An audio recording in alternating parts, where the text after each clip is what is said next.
Hey y'all. Okay, so I've been literally sitting here talking to y'all for about 5 minutes until I realized I didn't even push record on my phone. So, this is going to be an update on the diet break that I have been doing to try to break a weight loss stall. I had, sorry about the sun, guys. I've got a window right here and it's like coming and going. So the light's probably going to change throughout this video.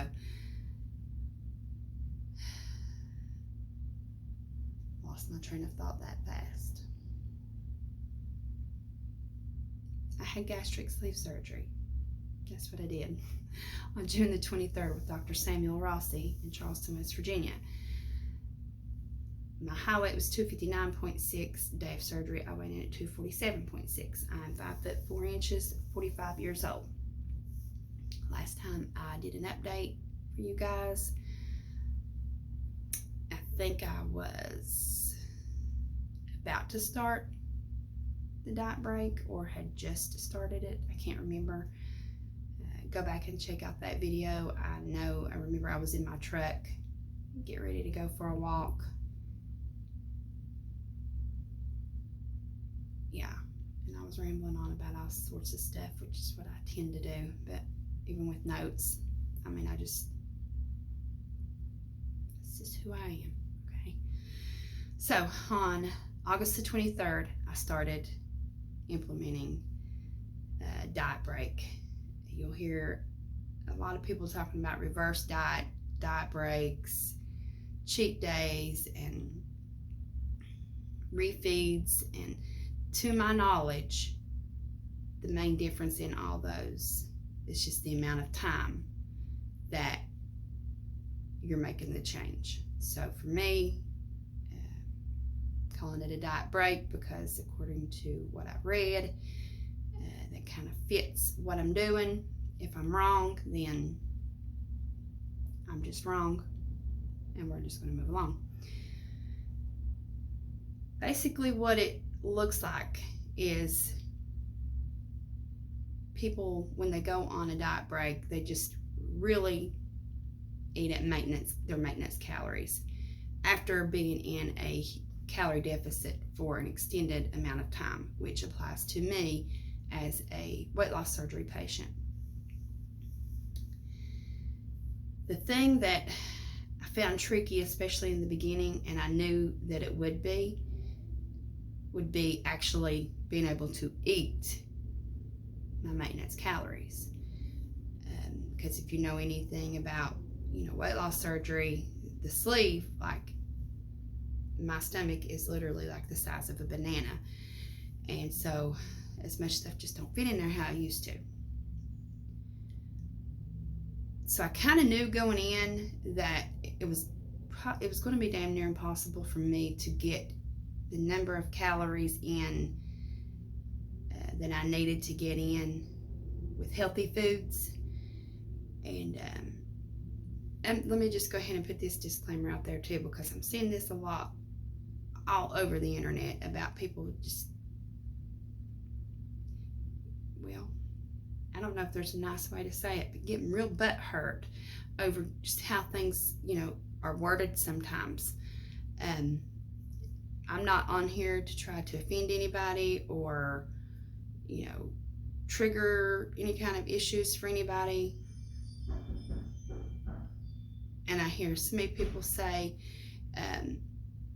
well, if you look at food as, some being off limits or whatever, then you have a bad relationship with food.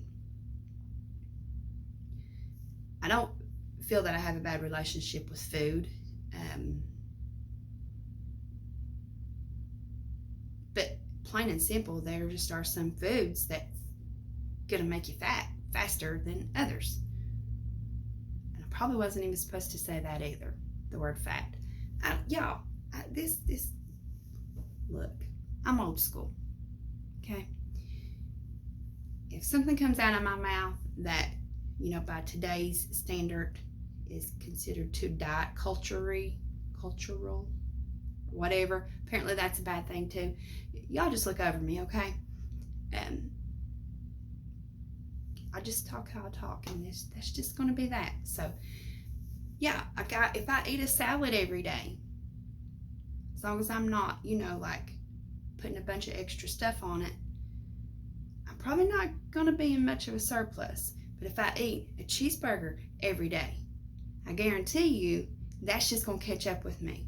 So when I say, good foods versus bad foods, that's what I'm really meaning to say. So please keep that in mind, and please don't accuse me of like having a bad relationship with food, because I don't, look at ice cream as something that's okay to have every day, because for me it's not. Now moving along. Okay, so basically what I had to do in order to get those numbers up is I had to eat foods that I would typically look at as just an occasional treat, that I normally look at as just as that, like off limits as far as just eat whenever I want to eat it, okay? So I guess maybe I don't consider any foods totally off limits, just moderation. That's what I should have said. So, yeah, there's another example. Just look over me how I word things sometimes. When I catch myself, I will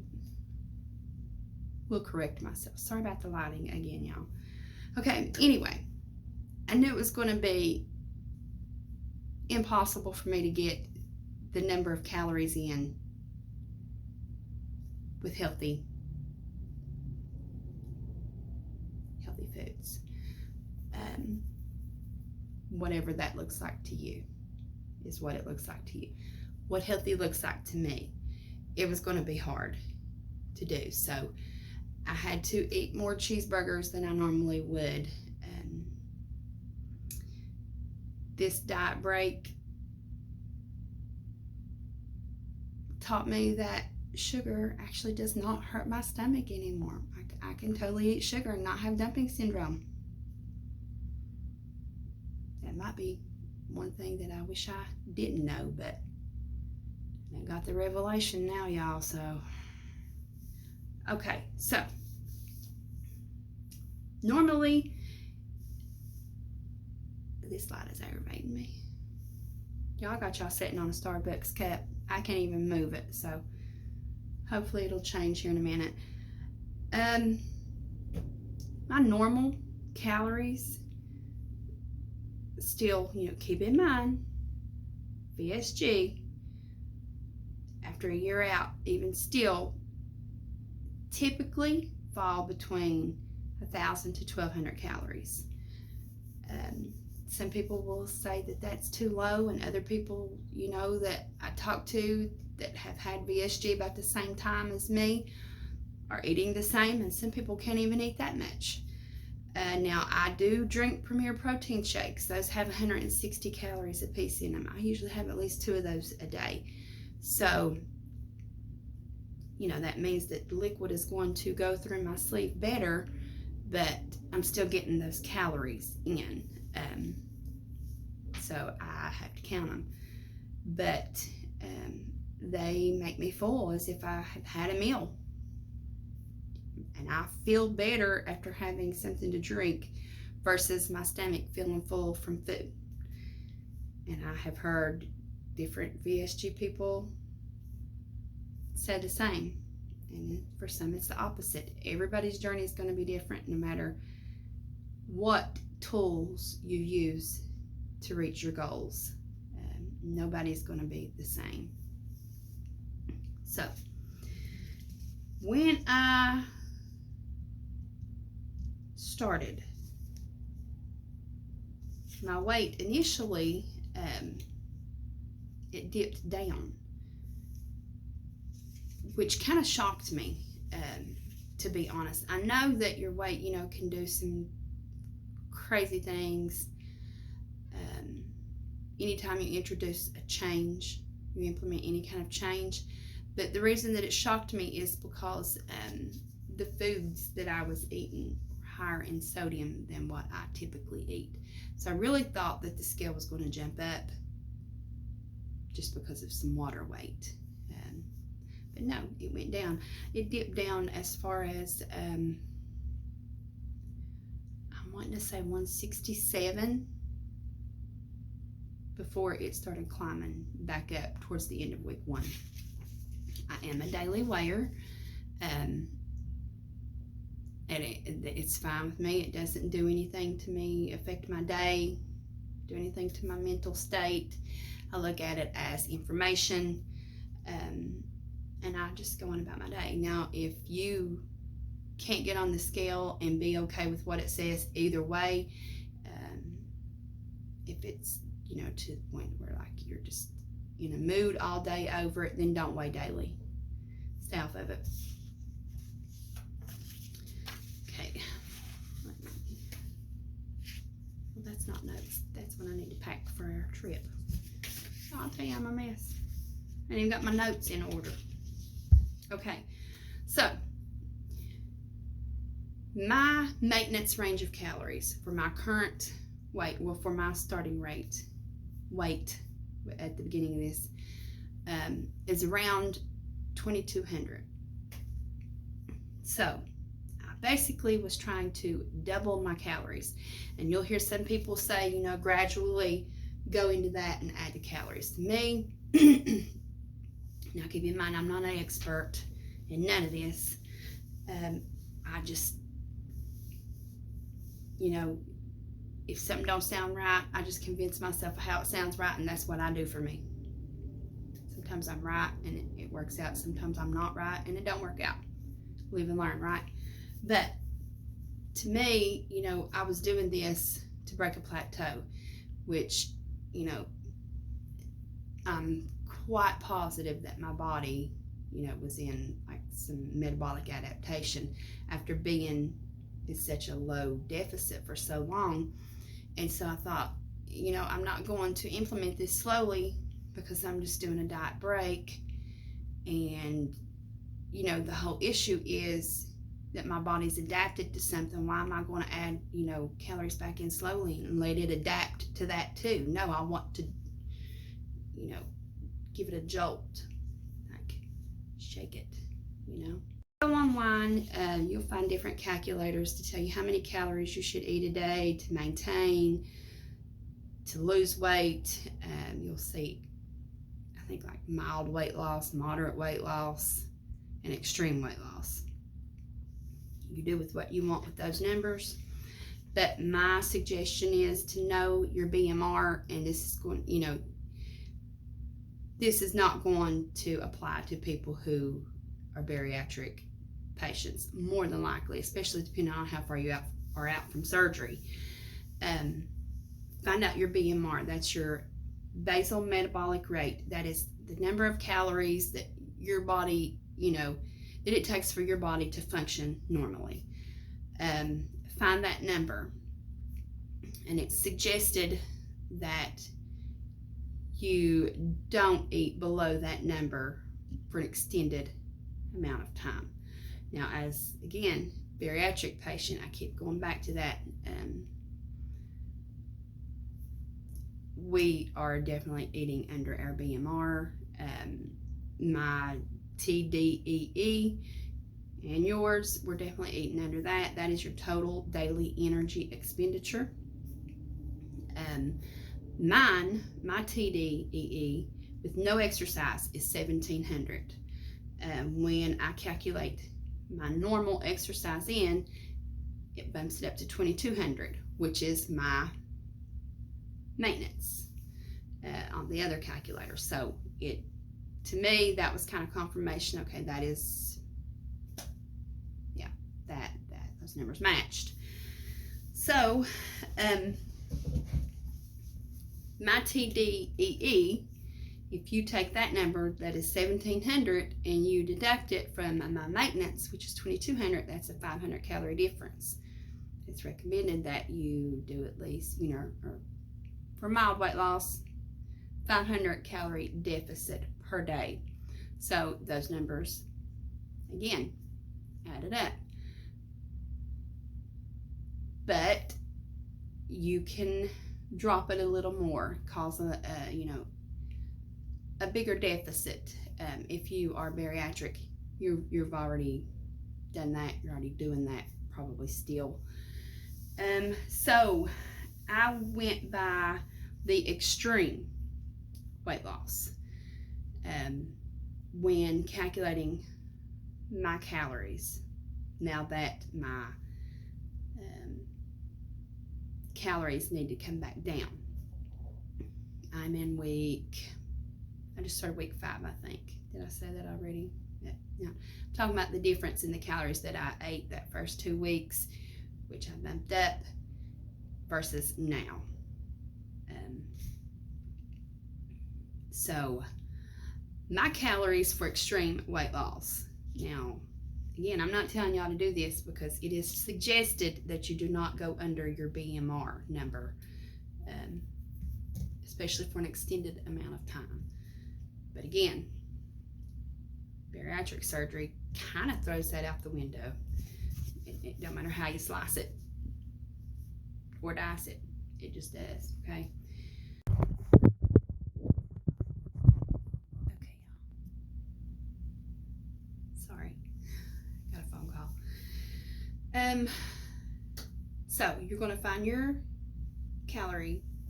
number of calories for the day. You're going to times it by 7. And that's going to give you your calories. Now somebody's at the door. That's going to give you your number of calories per week for the whole week. So for example, let me just turn this off.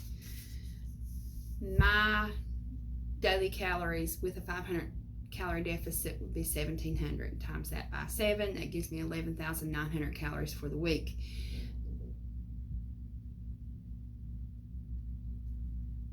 So what I would do would be spread those out throughout the week and have different number of calories every day. And 1,700 times 7 is 11,900, and then you divide that by the 7 back, then you're going to end up right back to the 1,700. But you want to have a different number daily, is why you're going to do it like that. So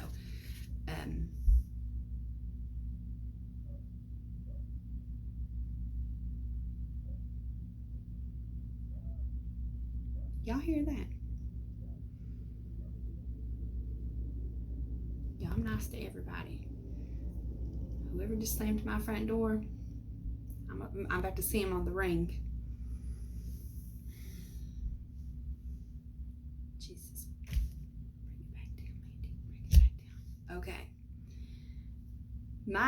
My numbers is going to be different than that. That's not what I'm going to go with. I'm going to go by the section on there on that calculator, and you'll see it, like I said, that's for extreme weight loss.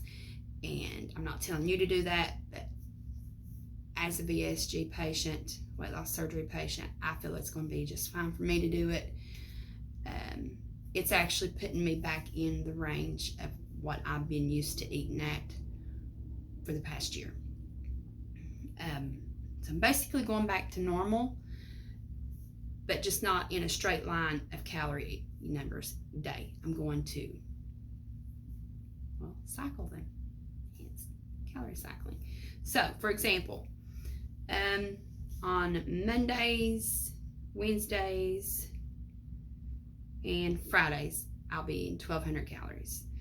On Tuesdays, I'll have 1,300 calories.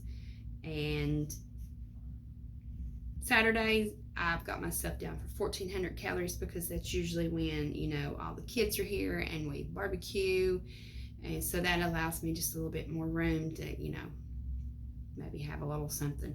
And then the other days, which is 2 days, I will be dipping down to 1,000 calories. Again, not telling you to do that. I'm just telling you what I have chose to do. And I'm going to see how this goes. Did I go up and do the diet break just to come back down to where I started from? Yeah, but I'm hoping that shooting the calories up the way that I did kind of switched some things up in there. I don't know. Time's going to tell. We'll see. But I can tell you this that I haven't told you yet on this video, I don't think.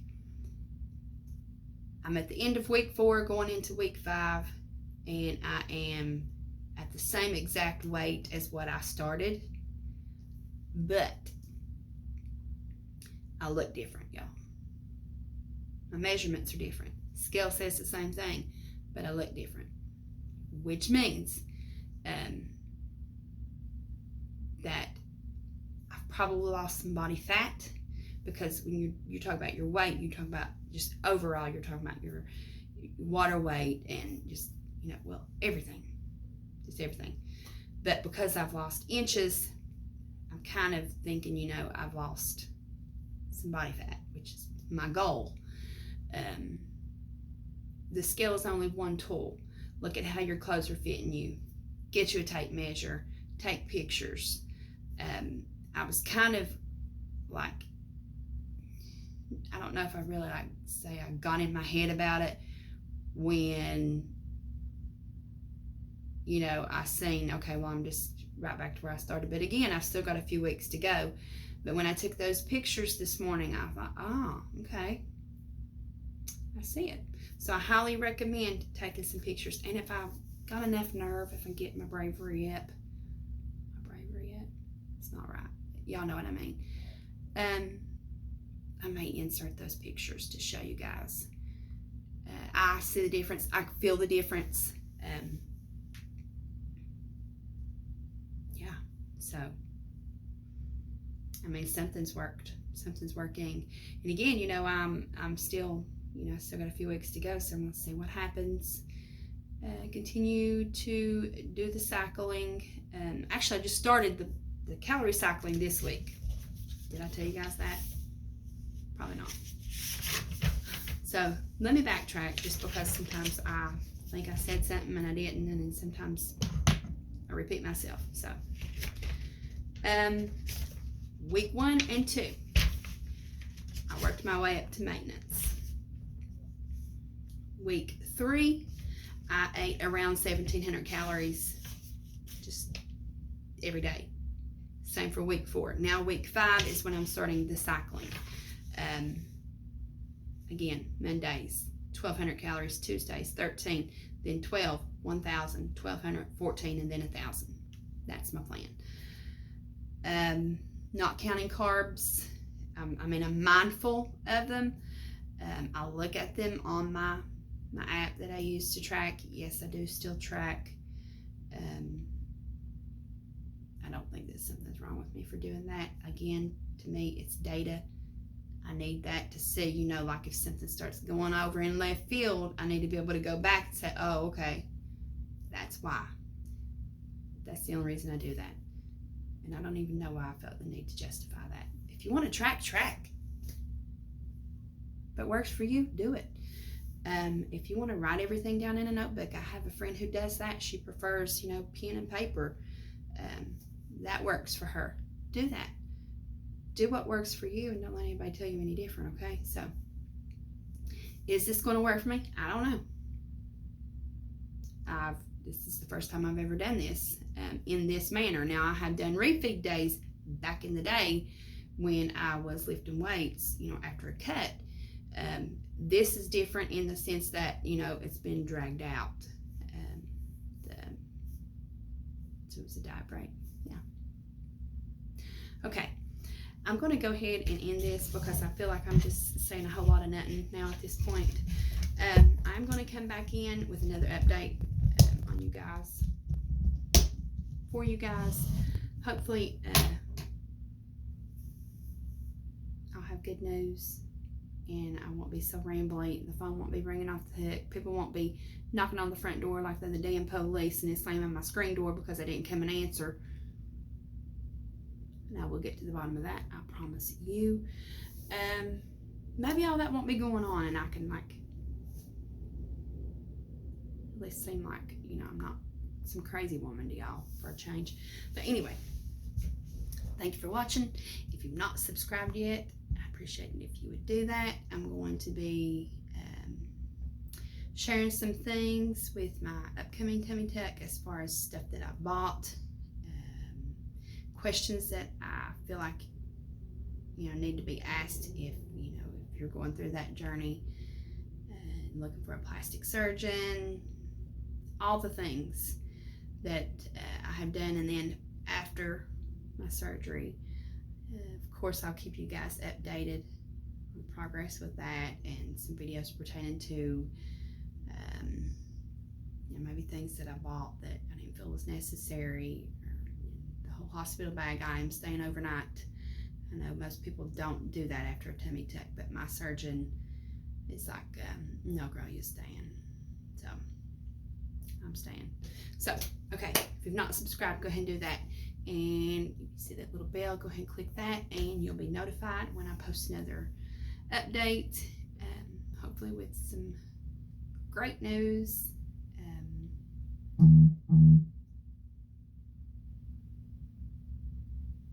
Yeah, if I wasn't on here recording this, there wouldn't nobody be needing or wanting anything from me. It always happens. Always. It's a pattern. It's like they know. Okay, so I'm gonna go ahead and end this video, this blab session of mine, and yeah, thanks for watching, and I will see you guys in about a week. Hope everybody's well.